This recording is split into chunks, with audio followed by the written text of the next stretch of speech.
Sizda gepatit B bor va buni siz kontrol qilmoqchisiz.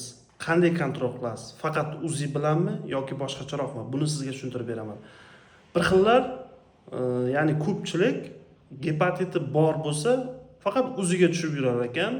Ya'ni UZIda qanaqadir o'zgarish bo'lsa, shunga qarab davolataman yoki shunga qarab biror ish qilaman deb. Lekin aslida bu biroz xato. To'g'ri, UZIga ham tushish kerak, lekin bunga qo'shimcha tarzda ALT, AST, bilirubin hamda qaysi virus bo'lsa, shuni virusini sonini sanash orqali kontrol qilinadi. Ya'ni qanday? PCR количественный.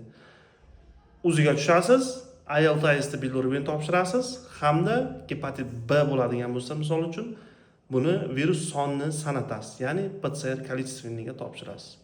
Mana shunda jigaringizni, ya'ni gepatitga chalingan jigaringizni kontrol qilasiz.